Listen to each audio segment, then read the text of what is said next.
സംസ്ഥാന സ്കൂൾ കലോത്സവത്തിനുള്ള ഒരുക്കങ്ങൾ കൊല്ലത്ത് തകൃതിയായിട്ട് നടക്കുകയാണ്. കൊല്ലം ആശ്രാമം മൈതാനമാണ് പ്രധാനപ്പെട്ട വേദി. 15 കൊല്ലത്തിന് ശേഷമാണ് ഈ സ്കൂൾ കലോത്സവം കൊല്ലത്ത് വേദിയാകുന്നത്. മന്ത്രി വി ശിവൻകുട്ടി ഇപ്പോൾ എന്നെ ഫോണിൽ വിളിച്ചതേ ഉള്ളൂ. എന്ത് പറയാനാണെന്ന് എനിക്ക് ഫോൺ എടുക്കാൻ പറ്റില്ല ലൈവ് ആയതുകൊണ്ട്. എനിക്ക് തോന്നുന്ന കലോത്സവത്തിന് നടത്തിപ്പുമായിട്ട് അദ്ദേഹം കൊല്ലത്തേക്ക് നീങ്ങുന്നതിൻ്റെ എന്തെങ്കിലും കാര്യം പറയാനാണ് എന്നാണ് ഞാൻ മനസ്സിലാക്കുന്നത്. കൊല്ലത്തെ ആശ്രാമം മൈതാനത്ത് നിന്ന് അരുൺ രാജ് അപ്ഡേറ്റ്സുമായി നമുക്കൊപ്പം ചേരുന്നു. Arun Raj, good morning. അരുൺ, കൊല്ലം ഇളകി മറിയുമോ?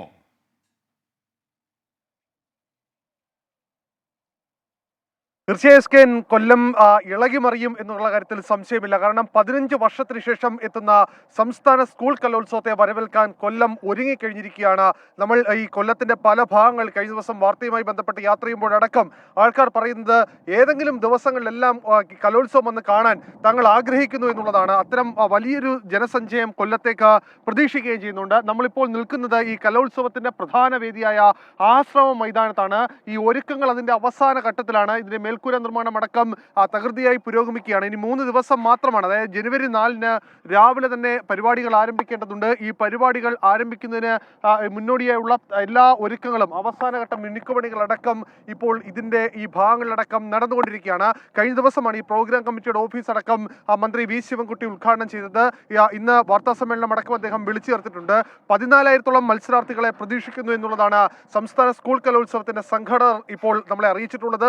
അപ്പീൽ അടക്കമുള്ളവരുടെ എണ്ണം കൂടി വരുമ്പോൾ ഇത് വർദ്ധിക്കുകയും ചെയ്യും. പക്ഷേ ഇതിൽ ഏറ്റവും പ്രധാനമാവുക മുൻ വർഷങ്ങളിൽ നിന്ന് വ്യത്യസ്തമായി കൃത്യമായ സമയക്രമത്തിൽ ഈ പരിപാടി നടത്തി തീർക്കാനാണ് സംഘാടക ഇക്കട്ടത്തിൽ നിശ്ചയിച്ചിട്ടുള്ളത്. അതിന് മറ്റൊരു നിർദ്ദേശം കൂടി, അത് ഈ മത്സരാർത്ഥികൾക്കുള്ള നിർദ്ദേശമായി തന്നെ നിങ്ങൾ മാധ്യമങ്ങൾ ഇത് പറയണമെന്ന് കഴിഞ്ഞ ദിവസം വിദ്യാഭ്യാസ മന്ത്രി ആവർത്തിച്ച് വ്യക്തമാക്കുകയും ചെയ്തു. ഫസ്റ്റ് കോളും സെക്കൻഡ് കോളും തേർഡ് കോളും കഴിഞ്ഞാൽ പിന്നീടൊരു ചാൻസ് ഇനി മത്സരാർത്ഥികൾക്ക് ലഭിക്കില്ല. ഏത് സമയത്താണോ അവരെ നറുക്കിട്ട് ലോട്ടിട്ട് വിളിക്കുന്ന സമയം, ആ സമയത്തെ തേർഡ് കോൾ കഴിഞ്ഞാൽ മത്സരാർത്ഥിക്ക് പിന്നീടൊരു അവസരം നൽകാൻ ഇനി ഈ ഘട്ടത്തിൽ ഈ കലോത്സവം മുതൽ അത്തരമൊരു തീരുമാനത്തിലേക്ക് പോവുകയാണ്. ഇനി ഒരു കാരണവശാലും അത്തരക്കാരെ വീണ്ടും വിളിച്ച് മത്സരാർത്ഥിയായി പങ്കെടുപ്പിക്കില്ല. അങ്ങനെ നിശ്ചയിച്ച സമയത്ത് തന്നെ പരിപാടികൾ പൂർത്തീകരിക്കുക എന്നുള്ളതാണ് നിലവിൽ സംഘാടകർ നിശ്ചയിച്ചിരിക്കുന്ന കാര്യം. എന്തായാലും മറ്റൊരു കാര്യമാണ് ആശ്രമം മൈതാനമാണ്. ആശ്രമം മൈതാനം രാവിലെ തന്നെ ജനങ്ങളാൽ വലിയ ജനസഞ്ചയമുണ്ട്.